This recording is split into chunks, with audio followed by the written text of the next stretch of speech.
honorable panelists, committee members, and all distinguished participants, ladies and gentlemen. Good morning to you all, and I should say good afternoon to those joining from Indonesia. My name is Putera Parthama, and it's a great honor and pleasure to me to be trusted to moderate our webinar today. First of all, once again, I would like to welcome you all to this webinar on Indonesia's FLEGT Timber as sustainable partner for UK market. Before we start, please allow me to use a few minutes to describe briefly about this webinar. I believe most of you are very well informed of what is meant by FLEGT Timber, as stated in the title of our webinar. But for a few who may hear it for the first time, FLEGT Timber or FLEGT wood products is timber or wood products that is certified and therefore guaranteed for its legality and sustainability under the FLEGT licensing scheme. It is an answer to the increasing demand in the world that only legally harvested and sustainably harvested timber or wood product must be traded. Indonesia is currently the only country who is entitled to export FLEGT licensed timber products. This is a great transformation because in the past, Indonesia used to be associated with illegal logging and illegal timber. After a long and difficult process, after many significant changes in the forest governance in the country, an agreement between Indonesia and EU was signed in 2016, recognizing Indonesia's system of timber legality assurance system, or SPLK, or TLAS in English, as a robust system that guarantees the legality and sustainability of timber or wood products exported from Indonesia. Now, following the exit of UK from EU, UK remains consistent with the FLEGT policy. And last year, Indonesia and UK have signed a FLEGT agreement with just like the ones between Indonesia and EU. And today, UK is one of the major export destinations of Indonesian FLEGT timber and wood products. So this webinar is to disclose what the current state of the implementation of the agreement, what the achievements have been gained, and are there remaining hurdles, what the opportunities lay ahead, what the expectation, and probably there are some suggestions for improvement. So this morning we are going to have 90 minutes to discuss about the issues. Distinguished ladies and gentlemen, there are 5 panelists I will introduce one by one later on, who will share their observations, perception, and suggestion on the matter. But before that, we are going to listen to 2 keynote remarks. First, we are very grateful Minister Goldsmith, UK Minister for the Foreign, Commonwealth and Development Office, and the Department for Environment, Food and Rural Affairs. Although he is unable to deliver his speech live, but he has provided us with pre-recorded speech. And here is the recorded speech, and please pay attention to the speech to be given. Selamat sore, good morning to all of you. I'd like to speak today about the 2 decades of UK-Indonesia partnership to combat illegal logging and its associated trade. I'm proud that we stood by Indonesia as it undertook reform of its forest sector. Indonesia has established a legitimate and robust legal standard and a system that audits compliance. And that directly supports our efforts to promote the forest product trade between our two countries. We know that trade can drive transformative change, both positive and negative, done indiscriminately without adherence to the law or a thought for nature, and it is almost uniquely destructive. But with the right approach, it can and does benefit people and nature. It was Indonesian voices from your forest communities that not only changed the Indonesia forestry sector, but changed our own forestry policies here in the UK and right across Europe. For 2 decades, the UK and Indonesia worked together to drive international action to stop illegal logging. We supported Indonesia in becoming a pioneer, developing the world's first nationwide system that checks for compliance with all environmental requirements in all forests and for all exports. We identified illegal logging as a global problem and have worked to incentivize both the supply and demand sides of the timber trade to act more responsibly. Indonesia's nationwide government-endorsed certification system relies on independent audits by civil society organizations and is an example for other timber-producing countries. Indonesia was the first country to export verified timber with a FLEGT license, and the UK has regulated its own wood sector to make sure only products that are produced in accordance with local laws can be placed on the UK market. And one effect is that importing from Indonesia has become easier for British and European leaders. And the evidence is promising. Deforestation rates in Indonesia have decreased for a 3rd year in a row. About 24 million hectares of natural and plantation forests are now officially certified, together with almost 3,000 forest-based enterprises and industries. 2 years ago, Indonesia shipped £1 billion worth of forest products to Europe and the UK. Following our decision to leave the European Union, the UK has transposed all the relevant EU regulations into UK law and has established a UK timber trade regulation. We have now agreed a new voluntary partnership agreement between the UK and Indonesia, which is about to be ratified in Jakarta by the government of Indonesia. So UK businesses will continue to source licensed products for export to the UK. Now, as you know, we will be co-hosting the next and all-important Climate COP conference next year. Our focus will be on clean energy, zero-emissions vehicles, finance, adaptation, and resilience. But at its core, we will be putting a major emphasis on nature. We know that we cannot solve climate change without restoring and protecting nature and forest systems on a massive, unprecedented scale. That's why when our Prime Minister committed to doubling our international climate finance to £11.6 billion at the end of last year, he also committed to investing much of the uplift in nature-based solutions, particularly forests and mangroves. Now, we'll be asking other countries to do similar. And on this, as in so many areas, the UK-Indonesia partnership is critically important. After all, Indonesia has the potential to be a world leader in applying nature-based solutions. As you know, there are many millions of species currently facing extinction. Right now, Indonesia is recognized as a mega-diverse country, a key country in the increasing global efforts to preserve important fauna and flora, and unique ecosystem diversity as well.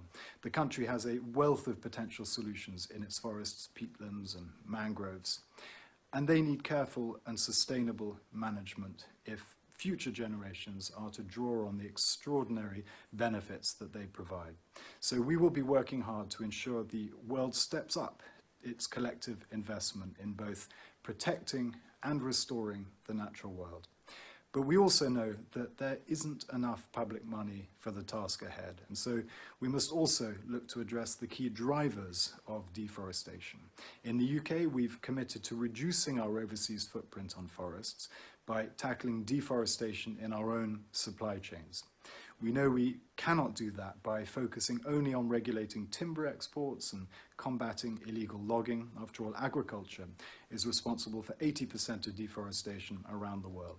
So we are currently considering the recommendations of an independent business-led task force known as the Global Resource Initiative, which we commissioned to advise us on how to reduce the UK's environmental footprint. We're consulting on how best we can reduce the climate and environmental impact of the goods that we import. In particular, the commodities that so often come with devastating levels of deforestation. We will seek to learn from our experience in addressing illegal logging in the timber sector, not least to ensure that we both tackle deforestation and support livelihoods in countries where those commodities come from. And we're committed to doing so in a spirit of genuine partnership with those who are responsible for the forests on which ultimately we all rely. We strongly believe that the costs of protecting nature are shared, not shouldered, by the poorest in the world. So I encourage you to put your own ideas forward in our ongoing consultation. The challenges that we face are huge. To limit global warming to 1.5 degrees, we need to cut global emissions by half over the next decade. So we're urging every country to submit enhanced nationally determined contributions, as well as ambitious long-term strategies to deliver further cuts in emissions by 2030 and to reaching net zero as soon as possible. The coming months are critical. Decisions taken now will have effects for generations to come, and failure to act will impose vast costs on those future generations as countries set about rebuilding their economies after the appalling impacts of the COVID-19 pandemic. We do have a chance now to do things better. Governments everywhere are planning for economic recovery, and we can choose to make environmental sustainability and resilience the blueprint for our respective recoveries. I'm delighted that the Prime Minister of the UK has committed to build back better and build back greener. We have all the tools we need, and working together, it is clearly now time to deploy them. Thank you very much indeed. Our thanks and appreciations go to Minister Goldsmith for the very great speech highlighting the extreme importance of trading legal timber and wood products, and also highlighting the impacts it reaches up to the mitigating the climate change. And also he highlights the challenge and also renew the commitment of UK government on keeping the good cooperation with the countries, especially Indonesia, in mitigating illegal logging and illegal timber trades. Ladies and gentlemen, we are supposed to listen to the another keynote remarks to be delivered by Vice Minister Alue Dohong. He is Vice Minister, Indonesian Vice Minister for Environment and Forestry. I don't know if Ibu Rati is Vice Minister Alue Dohong already with us? Yes. Okay, the screen is yours, Vice Minister Alue Dohong, so please deliver your speech. Thank you very much, Pak Putera, Excellency Bapak Ambassador of the Republic of Indonesia in London, Bapak Adam M. Tugio, distinguished panelists and participants. A very good morning to all of you in London and also afternoon here in Indonesia. First of all, I sincerely appreciate the Embassy of Indonesia in London for inviting me to address this important webinar. As you may recall, in early 2000s, among the most pressing environmental problem was illegal logging. In 2002, Indonesia held the Forest Law Enforcement, Governance and Trade or FLEGT Conference in Bali, which came up with a milestone of FLEGT Declaration. Additionally, in 2002, the Indonesian Minister of Forestry and the UK Ministry of International Development signed an MOU on addressing illegal logging. The agreement was followed up by multi-stakeholder forest program, the Indonesia-UK Cooperation Project, which has now come up to its fourth phase. The project facilitated the development of Indonesian timber legality assurance system, known as a SPLK, which complies with the Indonesia-AU FLEGT Voluntary Partnership Agreement, signed on 30 September 2013. With the UK's exit from the AU on 29 March 2019 in Jakarta, the Indonesian and British governments signed a voluntary partnership agreement on forest law enforcement, governance, and trade of FLEGT VPA Indonesia UK in timber products.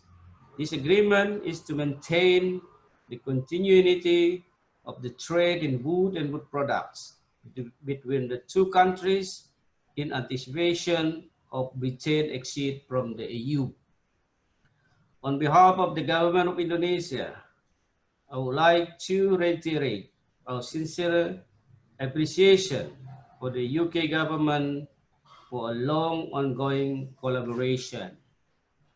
Distinguished panelists and participants, the invaluable outputs of the long ongoing bilateral cooperation, the SPLK is a system guaranteeing timber legality and forest sustainability to win confidence and convince international market that timber products made in Indonesia come from legal and sustainable sources. This long process started in 2001 and began compulsory in its implementation from 1st January 2013. Its credibility and acceptability in the international market owe to the multi-stakeholder system. The European Union accepted SPLK as an instrument of timber legality verification within the framework of the Indonesia-European Union VPA on FLEGT. As from 15 November 2016, Indonesia has become the first and so far the only country to have FLEGT license with the EU. I'm proud to say that SPLK includes first, a nation-wide change of custody system that traces the origin of all timber products from their source in forests through industrial processing to their final point of export. Secondly, a forest management standard which is applied to all forest managers, whether they are logging in natural forests or managing plantation. This standard includes free prior informed consent or FPIC requirements for all operators working with local communities, also requires the harvesting follow best practice reduced impact logging approaches. Thirdly, independent verification by professional and accredited auditors. Fourthly, regular independence evaluation of the system as a whole by implementation expert. And finally, a legally mandated role for NGOs to observe operators across the sectors and report any concern to government for remedial action. Distinguished panelists and participants, the system is delivering a result as follows. First, 100 of timber exports from Indonesia are now sourced from independent audited supply chains, covering factories and forests across the country. Second, SPLK has successfully helped us combating illegal logging. Since its first introduction and implementation in 2019, there have been decline in the proportion of illegal timber in Indonesia's timber export from 80% in 2004-2006 to 60% in 2015 and now to 29.1% in 2019. Thirdly, data show that export performance of Indonesia's forestry industry products has increased very significantly since its initial implementation of the SPLK in 2013. The value export of the certified legal wood products increased from 6.5 billion US dollars in 2013 to 11.6 billion US dollars by the end of 2019. The number of export destination countries also increased from 155 countries in 2013 to 190 countries in 2009. And finally, since November 2016 until mid-September 2020, for export to UK, over 27,500 documents have been issued for around 730,000 tons, worth nearly 1 billion US dollar. Last year alone, we exported 350 million US dollars of timber products from Indonesia to UK. We appreciate the trust and confidence for our timber products. Distinguished panelists and participants, to improve the implementation of the SPLK by business actors, the Ministry of Environment and Forestry has implemented several policies and efforts, including A, simplifying timber administration regulation for smallholding forest owners and small industries. B, simplifying standard, criteria, indicators, and verifiers for obtaining SPLK certificates. C, facilitating and financing of SPLK certification for business actors using the state budget. And D, issuing environmental forestry ministerial regulation to prioritize small and medium enterprises that are SPLK certified in the procurement of environmental friendly goods and services. There are at least 5 lessons learned from the above process. First, the implementation of the SPLK requires a long-term commitment from all stakeholders, from related cross-sectors, because it's need to accommodate the views, interests, and aspirations of all parties. Second, SPLK implementation helps to restore market confidence in Indonesia wood products originating from legal and sustainable sources. Third, the implementation of SPLK also helps improve governance in the forestry sector. Fourth, the implementation of SPLK support the eradication of illegal logging and illicit trading. And fifth, the credibility and acceptance of the SPLK system in the international market is separable from the involvement of the relevant parties in the development and implementation of the system. The third independent institution that is accredited and the implementation of monitoring by a consortium of independent observers. Distinguished panelists and participants, while applauding the SPLK, I would like to emphasize here that my observation is contained within the scope of timber products and does not warrant its application for other commodities. Each commodity has its own characteristic and complication, and therefore need peculiar attending. These are some points that I would like to share with you all on this important webinar occasion. I wish you all a very successful webinar and productive deliberation. Thank you all for your kind attention. Thanks so much, and good morning and good afternoon in Indonesia. Thank you very much, Vice Minister Alue Dohong, for the great speech. refreshing us about the long and difficult process Indonesia has been endeavoring in order to become, in order to transform from a high-risk country to become the sole FLEGT licensing country in the world. And thank you very much also for sharing the improvement that government of Indonesia has been doing in order to improve the implementation. Distinguished participants, ladies and gentlemen, the speech have set the stage for our discussion.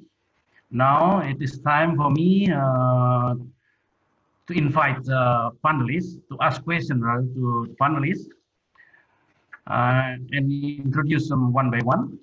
I would like to start with Dr. Indroyono Susilo. He is the chair of Indonesian Association of Forestry Companies and a former coordinating minister with the first term of President Jokowi administration. Good afternoon, Pak Indroyono. Good afternoon. Yeah, I will ask you this question, but before you answer it, I would like to remind all panelists that we only have 50 minutes at all, in total for 5 panelists.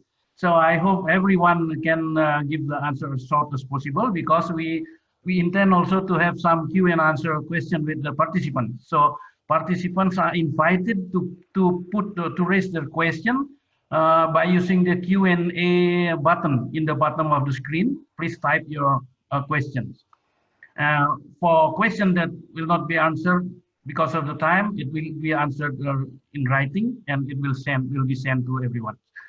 Dr. Indroyono, how would you describe the current situation in Indonesia? Some probably have been described by Vice Minister, but from your perspective, from the private sector, how is the situation concerning the country's commitment toward timber legality and forest sustainability?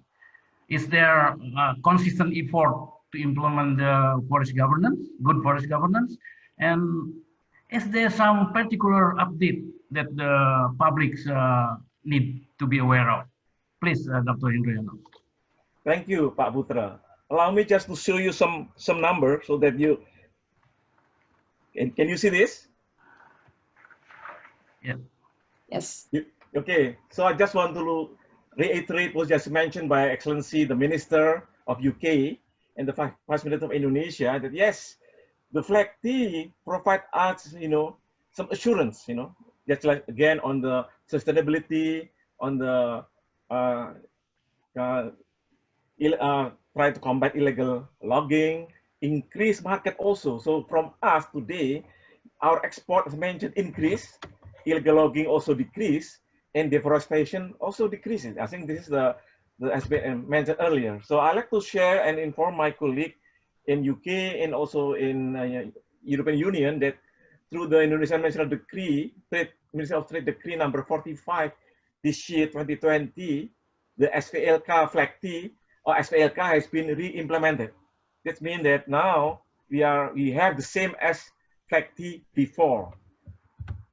Just to share with you some number also, so you get some idea what is the current situation in Indonesia regarding the wood industries. It's mentioned by Excellency the Minister of Environment of UK that yes, last year we export around $1 billion US, and he mentioned 1 billion pound. Yes, however, and UK is #1 in our partner and export partner of trade, wood trade from Indonesia to EU. Last year, the export from Indonesia to EU mounting to 270, almost 280 million US dollar. And the problem is because of the COVID, now we have to struggle, because all around all the EU markets until last August, it was dropped 13% as compared to January to August 2019. Therefore, in the meantime, also export to UK, I think is the largest export drop, is around -24% until August this year, 2020. our export to EU, actually, most of them is minus 13%. The wood furniture, hopefully, will improve, increase by the third quarter of this year. Why? Because we learn from the market perspective that our EU consumers is now shifting their resources from traveling and for vacation to work from home and to, what do you call it, renovate their houses and so on. So hopefully that in the third quarter, fourth quarter, we are improving again in terms of EU market export, considering that our FLEGT compliance already approved again. So I think all of the wood being exported from Indonesia to EU and especially to UK is legal woods. To UK itself, I'd like to share with you some number here. Unfortunately, I think we have to work very hard on this. There's the total market of export from Indonesia wood products to UK until August 2019 is minus 24%, almost quarter, as compared to January of August 2019. In 2020 is 144 million US dollar, while at the same time, in same period last year is 190 million US dollar. We still have 4 months to work together on this, and hopefully we can have a joint activities in which enable to improve the balance of these activities. So those are the recent situation that I like to share with you, Dr. Putera. Yes, there is some glitch at the early of this three quarter of this year. We are looking forward to work back together with our EU partners to improve this, and there is an assurance from us all the FLEGT compliance is already met by our exporter. Thank you very much. Thank you, Dr. Indroyono. If I can summarize it in a few sentences, that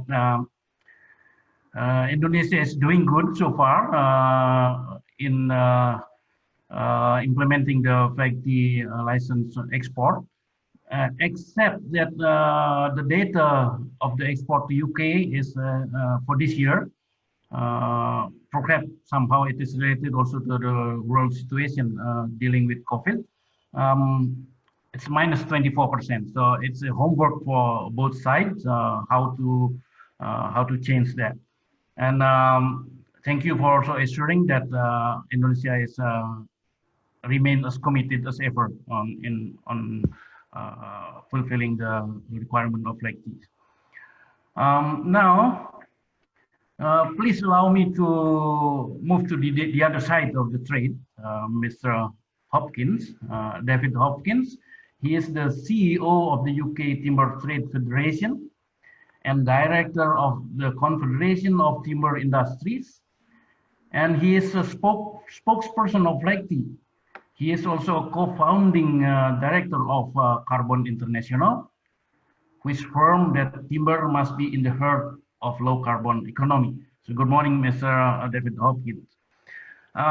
My question to you is, can you please describe in general, Minister Goldsmith mentioned earlier that there is now a UK timber regulation in the place of EUTR, because now UK is on its own. Can you please describe in general about that regulation? And if any, is there some sort of a national procurement standard? Because referring to the agreement, UK side is required to develop such standard. And how does it shape the market? And how does SPLK or FLEGT fit to the market landscape? Please, Mr. David Hopkins, the screen is yours. Thank you very much. Can you hear me okay? First of all, I've had a few problems with sound, so thank you very much. Yes, so the UK is leaving the European Union, but that doesn't mean that trade stops. That doesn't mean that business stops. And that doesn't mean that we really change the rules around which we're going to be trading in timber. The European Timber Regulation has simply changed its name to the UK Timber Regulation in the UK. We will still be recognising FLEGT licensed products, so there's still a very strong place for Indonesian timber products in the UK. We will still be conducting due diligence on all other supply chains, those without a FLEGT license. So in many ways, although everything is changing, nothing has changed. From a timber point of view, it's exactly the same. We're just changing the initials EU to UK and changing the terms of trade with EU partners, not really with the rest of the world. Just picking up though on a couple of other points, particularly from the previous speaker, I think there's so many positives to take from the change to FLEGT licensing in Indonesia that looking simply at trade figures over the past 12 months is maybe not the best indicator of sort of future demand or future need.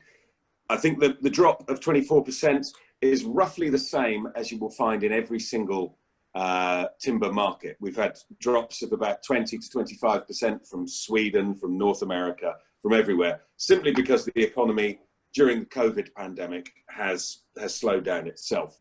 So I wouldn't see that as a negative sign. It's roughly in keeping with the economic indicators for all other countries that we import from.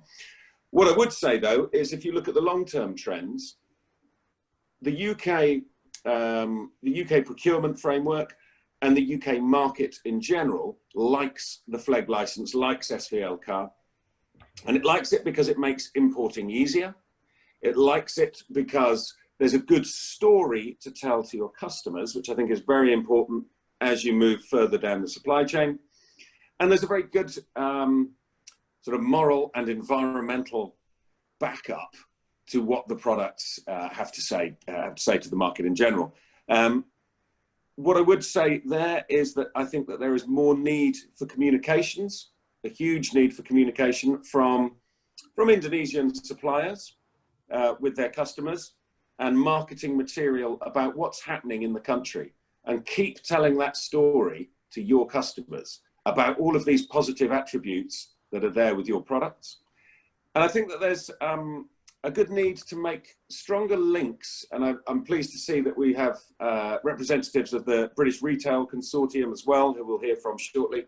I think there's a need to make stronger links with those suppliers and further downstream in the supply chain of manufacture, of designers and retailers who are actually going to sell the products, whether it's furniture or whether it's plywood products or whatever, to make links with them, to make sure that you understand exactly what that market needs, where those products are going, and what your customer actually expects this product to do, and that you can be telling that story right from day one. I know that Sean Hannon has a great story to tell with the business development there, but it's making those links and making the communication connections all the way through the supply chain, right from the forest, right through to the end user. Thank you very much for your answer, Mr. David Hopkins. And in one sentence, I would like to highlight that yes, minus 24 is a negative figure, but it is not a negative sign of the trade. No, absolutely, it's not. Yeah. It is not negative. Yeah, because it's the global situation. Yeah. And also about your suggestion on how to improve the communication link from within the supply side. So thank you very much. Hopefully some participants will ask questions also about that, because many relates to the supply side. Yes. All right. Now, please allow me back to the supply side. We have Mr. Budi Hermawan. He is an exporter. So we want to hear from you, Mr. Budi, from the business players. Mr. David Hopkins mentioned earlier that FLEGT, the customer in UK likes FLEGT, importer likes FLEGT, likes SVLK because it makes things easier. How is your perception, Pak Budi? Is it so? I mean, from the exporter side, is FLEGT providing you a solution to a very significant problem as exporters? Does it lead to substantial positive impact, such as a better share of market? But of course, not for this year, because it is a decrease 24%. So, is there any suggestion if there is room for improvement? Pak Budi Hermawan, please. Okay, thank you. Thank you, Pak Putera. Good morning in UK and good afternoon in Indonesia. My name is Budi Hermawan from Kayu Lapis, Indonesia, integrated wood industry that has been operating more than 40 years with more than 10,000 workers. So time has changed definitely, and SVLK couldn't come at a better time. We were the earlier adopters. We actually already SVLK certified since 2010 while it was still a pilot project. So we were actually happy that there is a SVLK. The reason is, as Mr. Hopkins was mentioning, buyers are nowadays more requesting certification. You know, they want to know where it comes from, whether it's legal and all that. So instead of we try to explain one by one, it is very good if we have a platform like SVLK. As long as we have SVLK certified, then our buyers, you know, okay, you guys are good. So it couldn't come at a better time. And actually, not only in the UK, but also the rest of the world, you can see the trend in the global world that more and more requesting certifications such as SVLK, or at least legality. We hope actually from our government, which I praise a lot, especially the Ministry of Forestry for working so hard since early 2000 and up until today to really focus combating illegal logging and take it seriously, because we can, we're just the exporter, but with no government support, there won't be today. So for that, I would like to thank the Ministry of Forestry of Indonesia. To be accepted as FLEGT license as the first one in 2016, that's a major milestone. But of course, we don't stop there. There's a lot of good brand names out there. Like for example, I take an example of Nike. Everybody knows Nike, but till today, they still promote. So I do know that our ministry is promoting not only to the UK but all to the rest of the world, and it is not an easy job, but we just have to keep continue in our effort. And for us also, we are promoting to our and also educating to our customer. But for UK, we don't have that kind of problem, because UK, I would say, is that at the forefront of actually care about the world and want to have to source legal timber and responsible. So I don't see any problem actually. And actually, as it was shown earlier, that actually business is actually good with UK, because UK actually is also one of the I would say the supporter of this FLEGT SVLK program.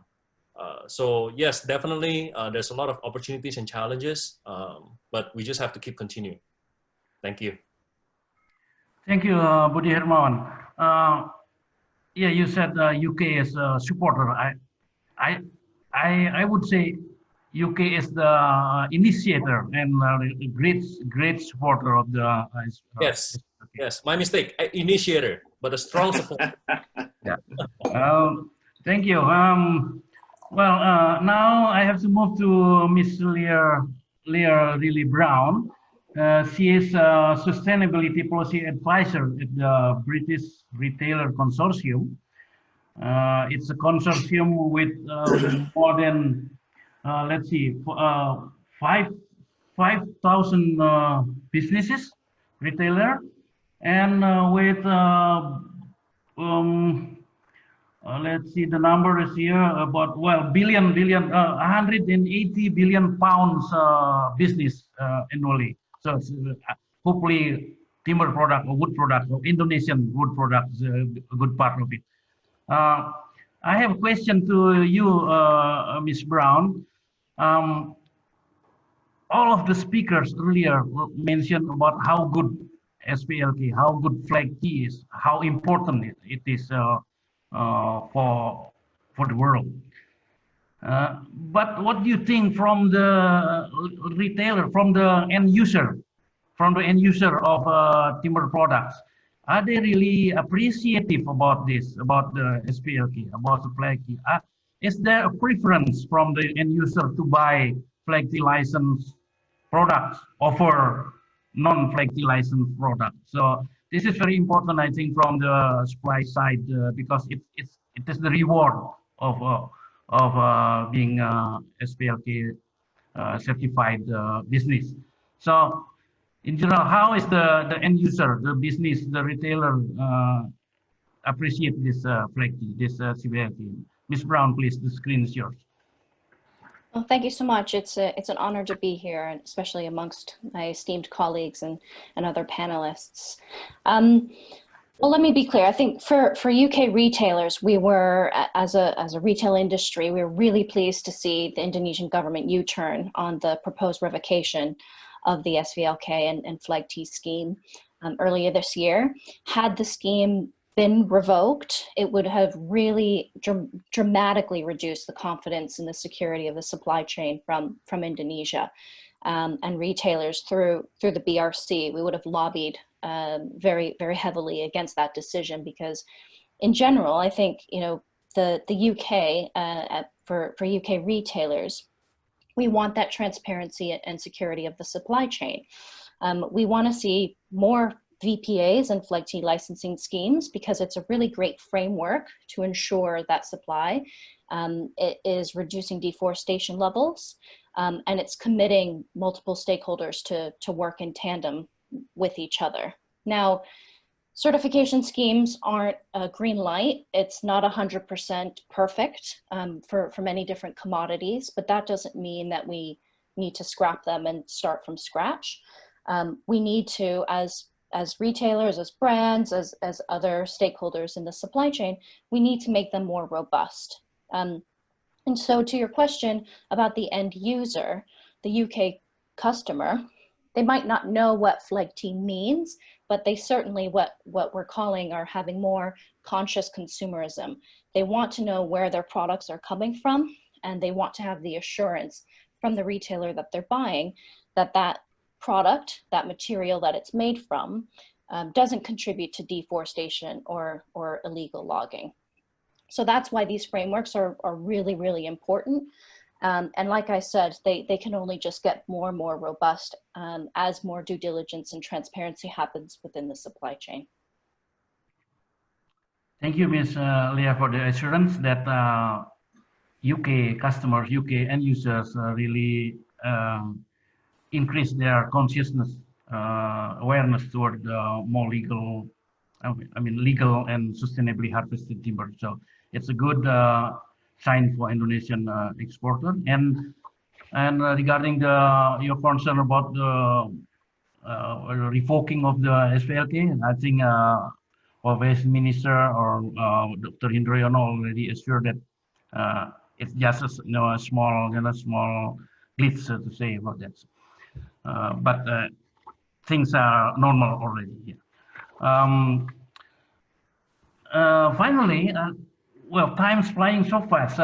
Finally, we got to ask Mr. Sean Hannon. Directly, I would ask you a question, Sean. He is, let's see, you are very well knowledge. You are very deeply involved in the FLEGT, especially with Indonesia, and your accumulation of knowledge about Indonesia's FLEGT is very massive. So I will ask you this question, probably a little bit back to the early. With your accumulation of experience, Sean,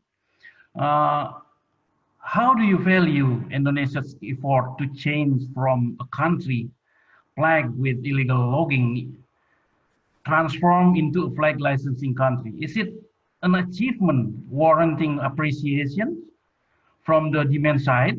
If yes, has the appreciation such as a better price or has been given?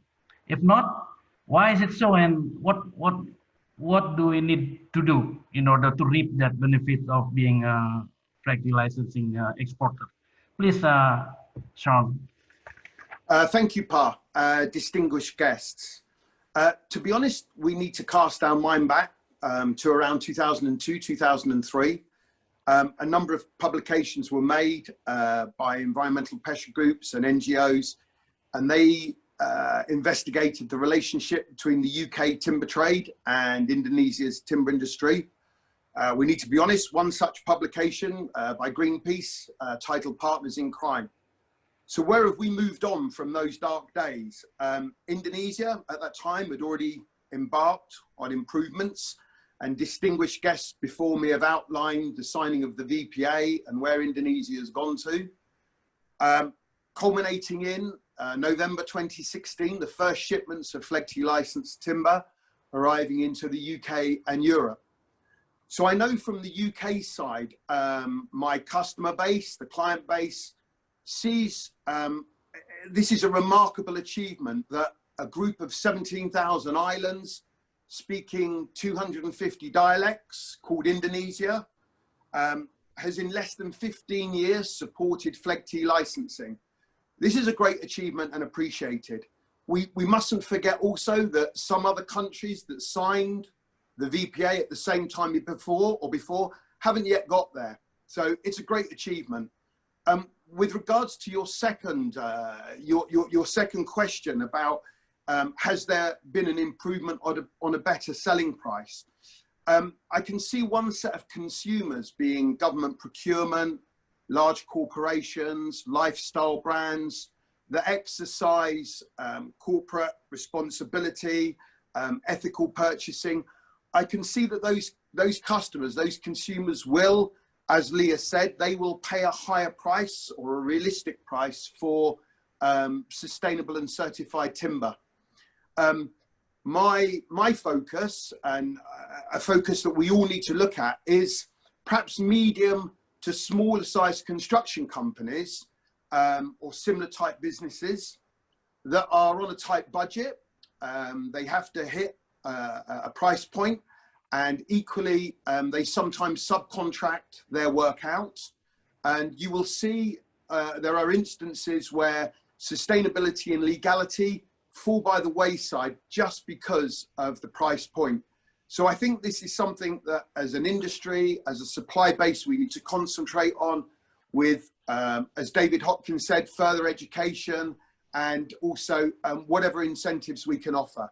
And that means that we would perhaps focus on that area and get greater achievement. Thank you. Thank you for the description and clarifications, Sean. Let me ask the committee, do we still have time for another round of questions for the panelists? Because I'm trying to find the the rundown printout. I couldn't find it on my table. Do we still have? Yes, Pak Putra. We have some question also in Q&A box, and then Can I ask another question to the panelists or Q&A from the participant first? What's your suggestions because of the time? Another question? Can I get some response to the question, Pak Putra? Oh, okay. Q&A, right? Yes. Okay. Just response for the other panelists. First of all, thank you very much. I think our major issues right now is we have to improve our communication and context. In Indonesia means tak kenal maka tak sayang. If you don't know, you won't love it. You do not love it. This is the idea. So let's do this one, okay? Also up into the customers, the market. How do we do that? I think when we signed the FLEGT agreement between EU and Indonesia, in 2014, one of the issues is we are going to promote together the FLEGT to the EU markets, including the promotion of the product, the legality, the sustainability of the product. So I'm looking forward, maybe UK, since UK is the initiator of the program, UK can lead this. It's in article number 13 of the MOU between Indonesia and EU, which said that both countries and the countries should promote FLEGT, because FLEGT is owned by EU, but unfortunately until today is only one EU countries who comply, one country who comply FLEGT from EU, which is only Indonesia. Okay, that's my response, Pak Putera. Yeah, thank you, Pak Indriano, for raising that. Yeah, it's true. Article 13 of the agreement actually require UK, or in the case of EU, to develop a national standard of provisional standard, and also procurement standard, and also to promote SPLK to increase the awareness. Probably we got to go to some question from the. Putera, could I pick up on that question, yes, please? Please. I think it's absolutely vital that the communication side is continued, both from the Indonesia supplier side, the Indonesian government side, the UK government side, EU governments, and then UK and EU businesses. This is an absolutely vital step in changing perceptions and changing the way that we manage forests as part of our climate ambitions. And it was very good actually to see Minister Goldsmith right at the start of this seminar talk openly about the positive steps that FLEGT has brought in reducing deforestation within Indonesia and reducing illegal logging. And it has to be a sort of a signal to all of the other countries which have signed VPA agreements, and a sign to all of the other sort of international stakeholders, whether that's governments or investors or whatever, that without a framework governing legality and governance within a country, you will make no progress on reducing deforestation and reducing illegal logging. And it was a monumental step. And so I think that there is a responsibility to keep that communication going, and to say that that has to be the absolute fundamental first step for all countries in order to realize our climate ambitions. And it really should be, we should have some pressure on the UK government, I believe, as a stakeholder in the UK, to continue that communications as part of our COP26 hosting duties, to put that forward and to say, well, all of these nature-based solutions, putting nature and biodiversity and all of the other ambitions that they have, they will not achieve it unless they get this done first. And it's a fundamental point to put forward. And there is no other policy to do it. You can't do this with voluntary certification. It's too small, it's too bitty, it's too sort of minimal. And the FLEGT process, I think we need to promote and promote and promote and promote all of the good things. Secondly, I would actually say we always make a big virtue of the fact that Indonesia has been the first country, and that, it's been a fantastic country, a fantastic example to the world in what it's done. But I actually think Indonesia would also benefit from other countries having FLEGT licenses, because it will raise the awareness of what FLEGT licenses mean. And I think Sean and Leah spoke earlier about the fact that, well, maybe consumers don't understand what a FLEGT license is and what it means. And there was a question on the Q&A sheet about, about voluntary certification as well. Those are well recognized because they've had a strong marketing plan behind them. The more countries that get FLEGT licensing, the more accepted it will be around the world, and the more important it will become, and the more of a driver for business it will become, and the more of a marketing opportunity that Indonesia will have and Indonesian producers will have for their exports and their trade. So I think, you know, the communication can't be stressed enough. I think that UK and EU governments have a responsibility to own this and to really drive it forward. And we should put as much pressure as we can as industries, as government stakeholders, as civil society groups, whatever, to really make this a fundamental aspect of COP26 and future climate ambitions.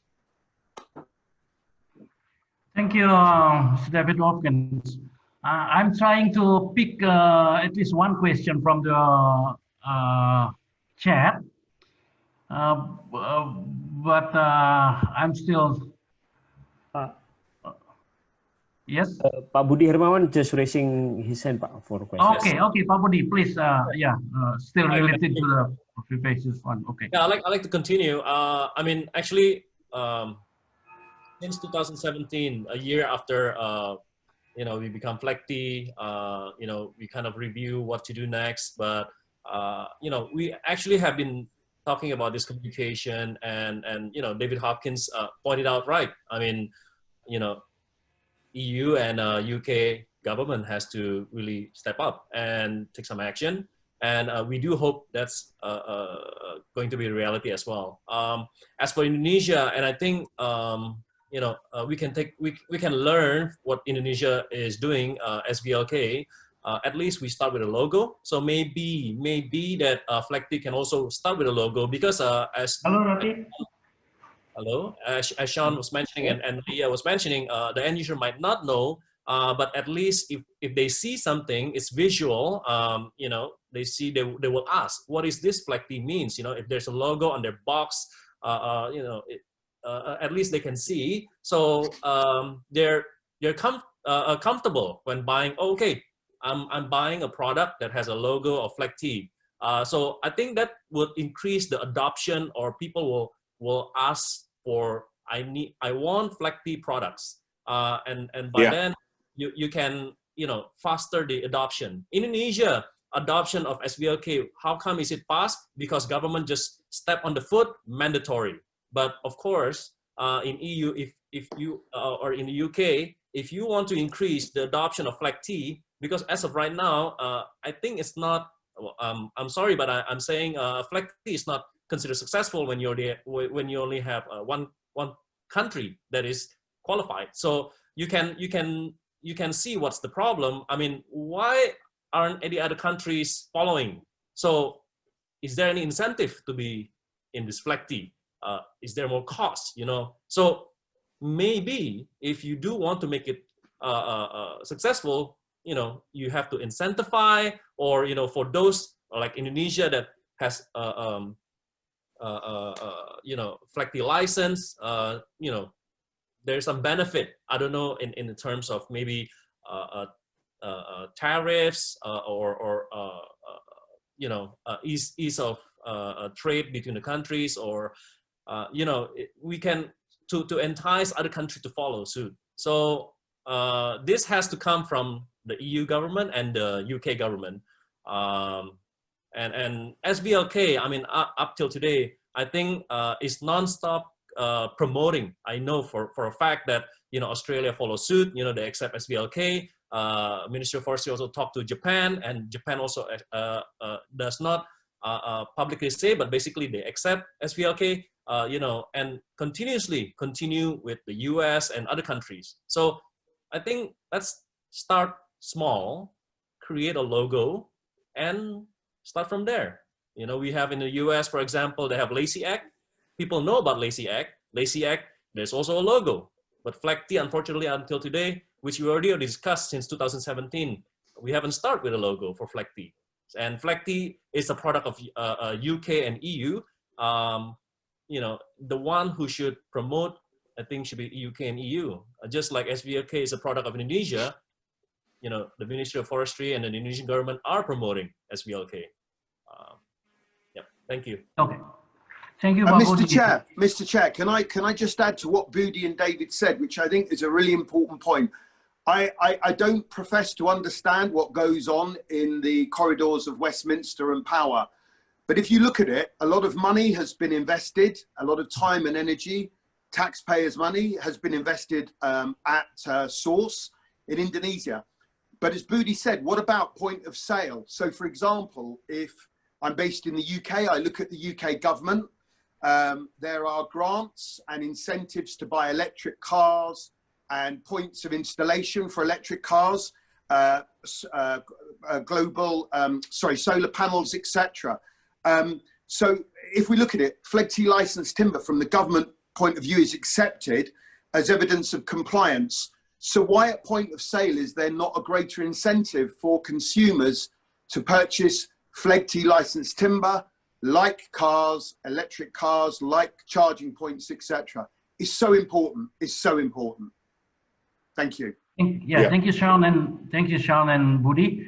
I hope the UK government listen to this. I hope someone from the private sector in UK convey this message to the government, because it is very true. While we believe SPLK, FLEGTs are great things, but why then, like Sean said, in the point of sale side, there is no quite significant movement yet to make it is good. So let me pick, I just randomly pick, there is a question from Ida Greensbury. I think it's an interesting question. It is addressed to probably to everyone, panelists. It's questioning, someone mentioned about that SPLK already reduced deforestation in Indonesia. So the question is, do you really believe that? Do you really believe that SPLK, FLEGT, has led to the reduction of deforestation in Indonesia? Please, probably Pak Susilo Indroyono first answer this, please. Thank you, Dr. Parthama. It's a very good question. Thank you for the question. I think it's difficult for Indonesia to explain it is successful, right? Let us go into the global community. We are very fortunate and we are very honored that in 2020 this year, Indonesia received 2 large funds regarding deforestation. Number one is Indonesia received a fund, forest fund coming for the REDD plus from Norway, $54 million. And number 2, Indonesia received also on the regarding deforestation from the global green climate fund. It's $104 million. So all of this money and all this funding and accumulated will be used for all activities, including developing the social forestry. It is already being set up in the countries, an agency which is mobilize all the resources, both within and out from outside Indonesia, to do this. So if you say, are we really doing good in deforestation? I think this award coming from Norway and from the UN is one of the references. And the number still debatable. I think we are able to reduce from 1.3 million hectare some 4 years ago, now only become less than 400,000 hectares. So the deforestation is progressing. Forest fire also decreasing very much. And now and also illegal logging because of the SPLK and FLEGT. Now we are ready to do quote unquote promotion and collaboration, to improve our export and to have a good sustainable forest product all over the world. Thank you. Thank you, Pak Indroyono. Actually, I just showed it was Leah, Miss Brown mentioned about the decrease in deforestation due to the SPLK, FLEGT implementations. So the question is addressed to you, Miss Brown. So can you give some answer on that? Do people in UK really believe that this FLEGT, SPLK reduced deforestation? Yes, Please. Thank you. It is a very good question. And if you think about it logistically, I'm based in the UK. Most of the head offices of the retailers that I work with are based in the UK. but our supply chains are global and they're very complex.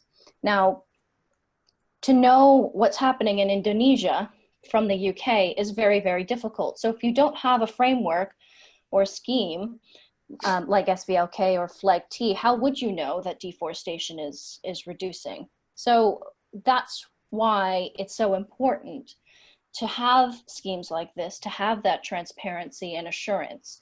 And I'll refer back to my earlier point, which is no certification is 100% robust, and there will always be bad actors acting in the system in any commodity supply chain. We see it across the board, but that means that we have to do more and do better to make them more robust and transparent. So when we say, and I'm referring again to Lord Goldsmith's comments as well, is, you know, we have to work as an industry, we have to work as a country to level up and understand where the deforestation is happening, and to have the due diligence to have the products that are not contributing to deforestation at a higher level, you know, more visible, so that they're more attractive for the end consumer. Because like I said earlier, these are things that consumers here in the UK are asking for. They don't want to contribute, you know, when they buy a desk or when they buy timber products, they don't want to know that it's contributing to deforestation, and they're asking more questions of retailers, directly to retailers.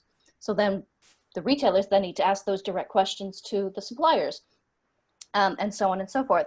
So I think in answer to the question, no, we don't know for certain because we're not there, but that's where FLEGT and other licensing schemes come in, because that's how we can be assured that we're making more robust changes for a transparent supply chain. Thank you, Ms. Brown. Could I pick up on it as well? Just to add one last point on this. Yeah, please. It's of course very difficult for any consumer in the UK to have a view on deforestation in Indonesia. However, we've got to remember, FLEGT, or the FLEGT framework, the SVLK, targets only timber products. Deforestation can come from a number of different areas. So this is a policy framework specifically designed for the timber supply chain. And what it's done is make sure that we can see that the timber supply chain is not contributing to deforestation and illegal logging, or that it has had a decreasing effect on those negative impacts within Indonesia. Where we do see possibly, or where there may be doubt over deforestation rates, is the impacts associated with other commodities, whether that's palm oil or food and agriculture and other things. But that's not what FLEGT was about. FLEGT was only there to look at the timber supply chain. So what it does show is, as Lord Goldsmith said right at the start, is to have similar policy frameworks in place for other commodities, specifically targeting those other commodities, so that we can make sure that they don't contribute to deforestation and illegal logging as well. And I think there is still confusion in the mind of the consumer about all of these different areas. What we're trying to do here, and certainly from the Timber Trade Federation and the panelists that we have today, is putting timber in a positive light. We can only, before you can make a difference in other parts of the economy, you get your own house in order. And that's really what FLEGT is doing. The SVLK and FLEGT framework has allowed us to be able to say, well, the timber supply chain is good and it's clean and it contributes to a more positive future. Then we can use it as an example for a lot of other sectors of the economy. Thank you, David. Sure, we are here talking about timber exclusively, like this about timber. But because you mentioned there is a possibility that countries will develop similar schemes, similar platform for other products. There is in fact a question about it. Is there a chance, is there possibilities that this FLEGT-like scheme will be also achieved or applied for palm oil? If there an answer for this from any panelist, because yeah, because we are talking about timber here, but someone asked about that, and you mentioned about other products. So is there possibilities of that? I can make a start. Oh, yes, sorry, yeah. Okay. Obviously, I represent UK retailers, including supermarkets and food companies who will be implicated and have that those commodities in their supply chain, not just for timber.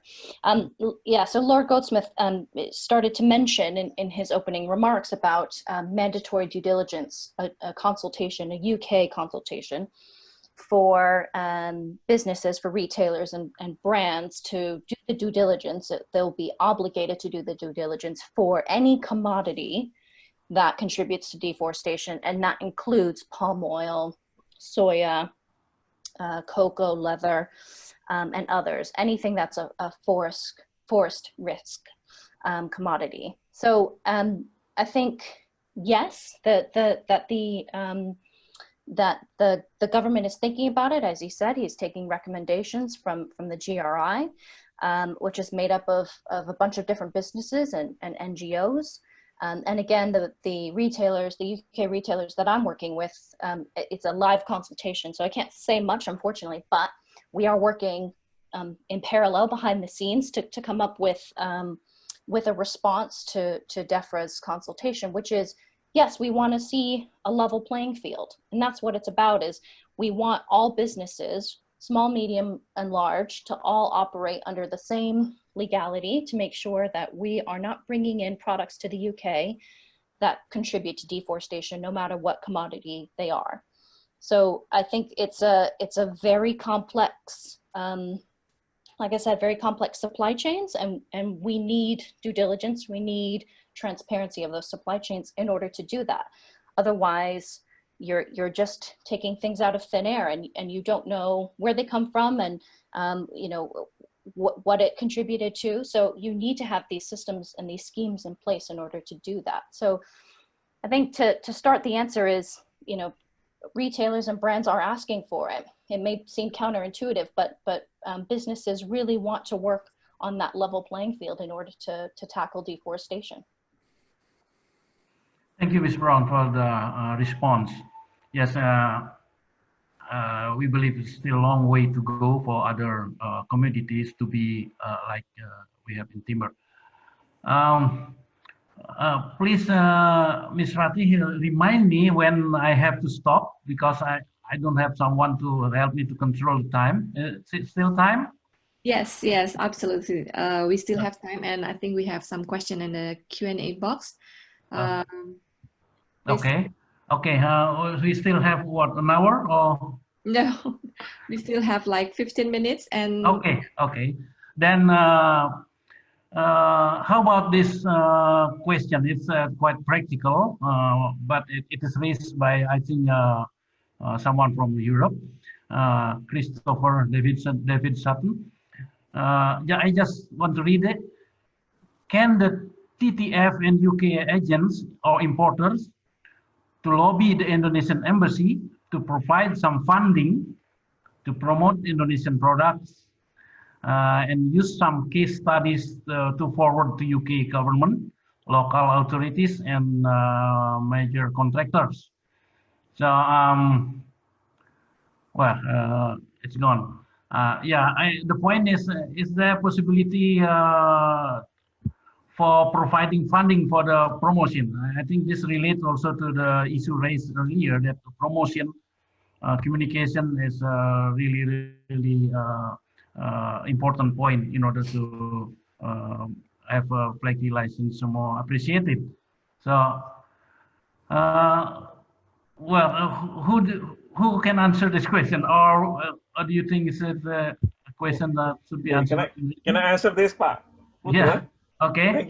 Thank you very much. Indeed, this is a very delicate question. I think during our last webinar meeting, first with our partner in Belgium and EU, with, organized by the Indonesian Embassy in Brussels, and the second one, and also with our discussion with our embassy in Germany.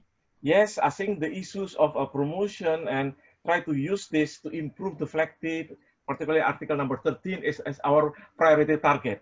for that reason, I think you will see that in the last week, just in the last week, I think Indonesia in our side already preparing some issues and topics that can be used as a point of discussion for the proceed into the what we call promotion of the article number 13 of FLEGT. So if the program already established and approved by our government, I think the money will be there. So we set the program first, and we are going to promote this to our colleagues, you know, in Europe, and by having this commonalities and agreement, I think our government will provide the funding coming from those international support. This is our target. So for that reason, I think some of the question mentioned that let's follow up the discussion into a regular discussion. Okay, let's set the target. For example, promotion. Okay, FLEGT, SVLK, and then we prepare some what we call it material for the promotion, and we ask our government to proceed with the campaign of this, you know, in Europe, campaign the FLEGT. Okay, this is the idea. In the last week, it was issues, very good issue in Indonesia, preparing the issue of this promotion of FLEGT. This is not only coming from our embassy in London, but also discussed this from our embassy in Brussels and our embassy in Berlin. That's it, Pak Putera. Yeah. There is a question. Unfortunately, I think the Indonesian side must answer it. It just popped in front of me. Are fines and punishment for illegal loggers too lenient? Are these ever reviewed? So it's a question for the government actually. But Pak Indroyono, you were part of the government. Can you continue answering this? Fines and punishment for illegal loggers are too lenient? Yeah, I think I'm not a lawyer. I'm not from the judicial court, so I think we follow the regulation. Okay, we are ready. You know, the government take action if any of those are not following the law. So I think if you should ask this to the Mahkamah Agung or the judicial committee. I think not to me or not to the executive, I suppose. Okay. Yeah, maybe I can add a little bit. I don't think it's too lenient, because if it's too lenient, you will see a lot of illegal logging still happening till today. So, you know, at least I myself won't see, you know, won't dare to do it. I mean, you know, government is really focused in combating illegal logging. Otherwise, we won't have even FLEGT, you know, acknowledging in 2016. So it is not lenient. That's it. Yeah.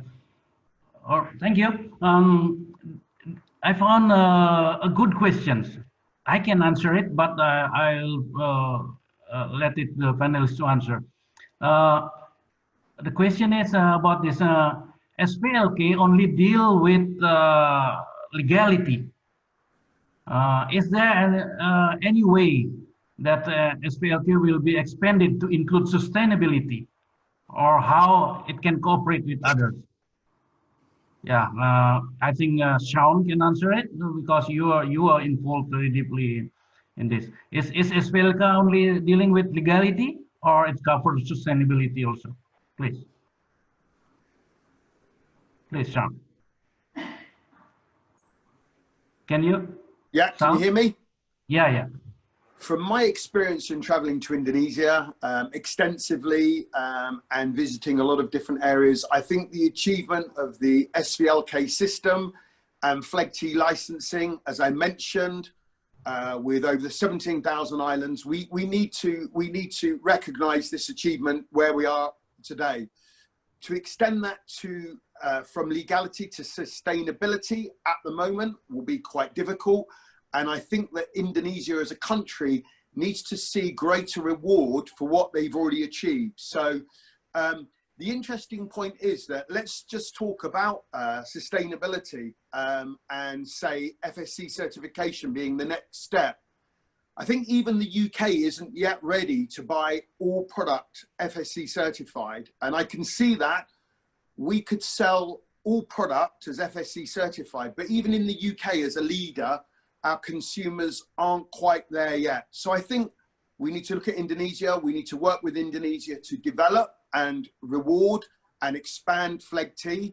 And then I think sustainability and the incentives for sustainability will come. It's just very difficult at the moment. Well, yeah, I think, do you have any agreement about that, or Budi? Yeah. Could I just pick up as well? Yes, just on, yes, on please. Sean's point. Yeah, please. This idea about legality versus sustainability is raised a lot of times, and I think that the two words are almost meaningless until you describe what is involved in both activities. In the timber systems which are classified as sustainable or that qualify as being sustainability, things like FSC or PEFC, what do they have? They have a standard in place, a standard for forest management, okay, that takes into account a number of different criteria. They then have a third-party auditing system to make sure that you are meeting all of those criteria.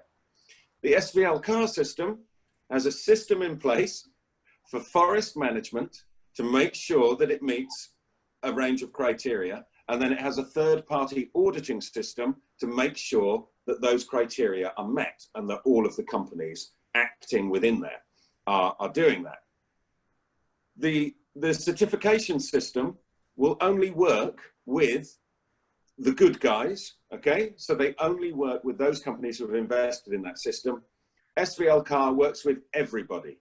So the FSC and PFC currently only work with those companies who choose voluntarily to do this. SVLK works with an entire country, okay? It works with every single business within there. And the criteria that they have, if you look at the range of criteria that exist within FSC and PFC, and you look at the range of criteria which exist within SVLK, then you will see, or PHPL, the forest-based system, then you will see that they're almost the same throughout. There's very little difference.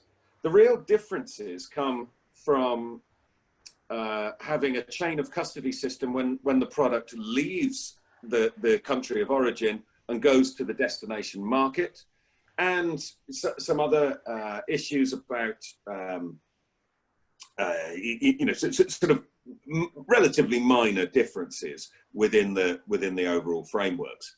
So I think the reason that I keep talking about the need for communication is that this issue of sustainability comes up time and time and time again. And actually, the SVLK system, the FLEGT license system within Indonesia meets 99% or something, a very high score of the criteria that you would need for a certification or a sustainability system. So to try and draw a difference is not there. However, as Sean says, in the mind of the market that is buying these goods, that has only ever heard of FSC and PFC, they're the only two brands which have market penetration. We need to do more communication, we need to do more marketing about what lies behind that license and the steps that have been gone through within Indonesia to meet that license. Because when you look at them and you actually break them down, legality and sustainability are so close and they're so very similar that there's not much of a difference between them. And I think that we need to find a new language to describe what is going on within each of those systems, and particularly within the whole system within Indonesia, and to talk about what's happening there, the changes, and so on, and how it compares to certification. Thank you very much. I agree with David. I agree with David, Pak Putera. Yeah, I agree with you. So let's go communications, let's go promotion, because SVLK including sustainability in it. Maybe we have to change the title because there's only fee legal. So wood legality. We have to protect food legality and sustainability. I think that's the idea. Yes, 99%. That's why now we are in the process also discussing the issues, with FSC, for example, try to find the commonalities. We don't need, maybe you don't have to have one company have to have two certificates. Why don't we try to find which are common and then to proceed together, so reduce the cost also. Thank you. Yeah. Thank you, David, and thank you, Pak Indroyono. Yeah, for a very quick, Budi here, if I can. Okay, please, Budi.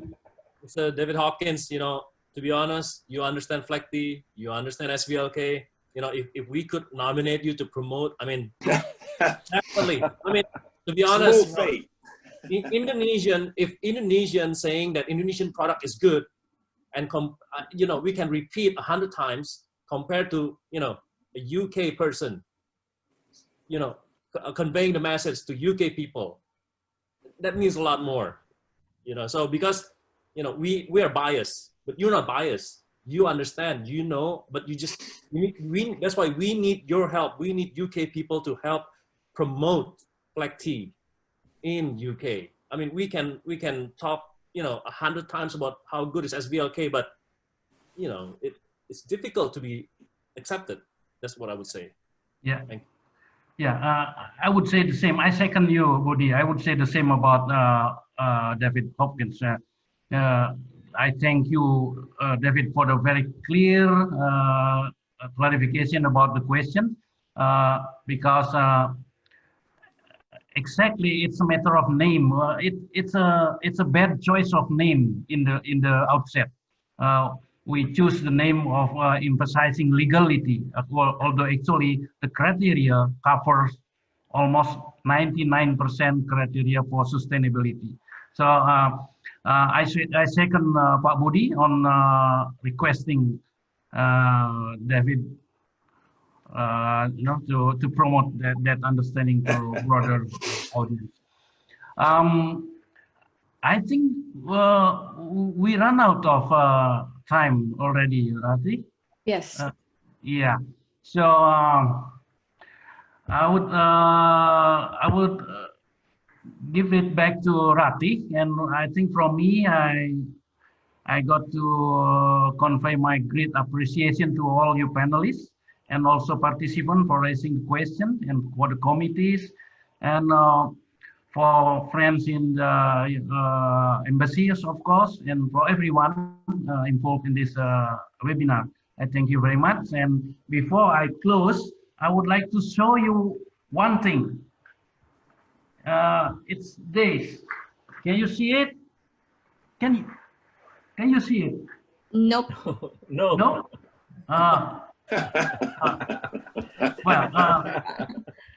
But we would like to invite Ambassador Adam Tugio to close, to deliver the closing remarks.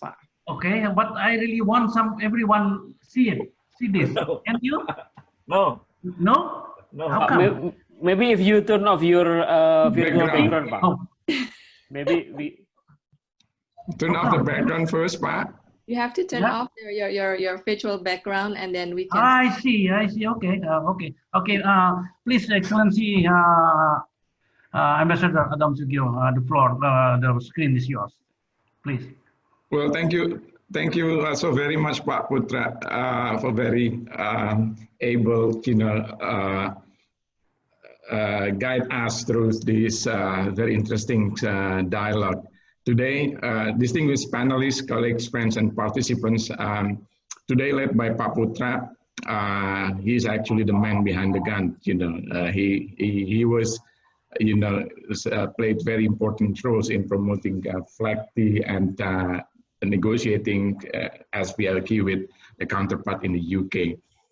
We had very fruitful discussions on how important it is to have sustainable legal timber products, both for the UK and for Indonesia. And today's discussions, we have a wide range of panelists representing both supply and the demand side of the timber product. Both panelists have stressed the importance of criteria of sustainability and legality in the timber and timber-related product. And I think I pick up, you know, the suggestions by Dave, which, you know, is very important to, you know, once again, to find ways, a good communication strategy, stretching both sustainability and legalities of timber and timber-related product. Because this is not only to fulfill the end customer's demand, but also it will show how this strategy enables those who work in timber-related sectors to reap the benefit of these certifications. As FLEGT, not only Indonesia has made a significant progress to tackle deforestation and illegal loggings, but also we are very proud to say that Indonesia is a low resource of timber product, of tropical timber. This is certainly an advantage that consumer can trust and value. It brings actually beyond just the legality itself. The United Kingdom, in terms of the FLEGT, is an important partner for Indonesia. By recognizing the value of FLEGT and becoming our top timber trading partner. I trust that the webinar today is only another starting point for stronger collaborations between the two countries to promote sustainable forestry management. Another point from this discussions today, I think all the panelists underscores the importance to better promote FLEGT as a norm, not only in the UK or the Europe, but also in the market where the FLEGT does not become a norm for timber trade, as well as on how FLEGT can be seen as equal sustainability standard in timber market. Promoting the FLEGT, I think Pak Budi made a very interesting suggestions in trying to promote the FLEGT using the analogy of the e-car, electric car, and Pak Budi and Pak Sons made those very interesting points, which I think it deserves to have further discussions on the communication strategy when we convince the next rounds of discussions with the panelists and relevant stakeholders. And I think it also was noting from the discussions that there is the ample opportunity for the improvement of the FLEGT, as the FLEGT itself is indeed improvable. Therefore, commitment and collaboration from all stakeholders in forestry sectors to continuously improve the system is most welcome and appreciated, as it will only lead to better protections of Indonesian forests. Finally, my sincere thanks to all panelists for making your time to share your valuable thought and ideas, to all participants for contributing questions, thought-provoking questions, and making the webinar fruitful and productive. I would remiss myself if I don't express my appreciations to the organizing committee, both from the Embassy, Ministries of the Environment and Forestry, FCDO, FGMC, and MFP4 for what they have done in remarkable job organizing this event. And I think I would like to underscore once again, the embassy also is planning to have another rounds of discussions in trying to highlight some of the important measures that we got from today's discussions. Finally, I wish you all have safe and health in this challenging time. Once again, thank you very much, Pak Putera, and all the participants. Pak Indroyono, thank you very much, Pak Dave, Pak Budi, Ms. Leah Sounds, and Mr. Sounds Hannon, and Ms. Leah Browns for the participations. Make it a cool word by legal wood. Thank you for the message, Pak.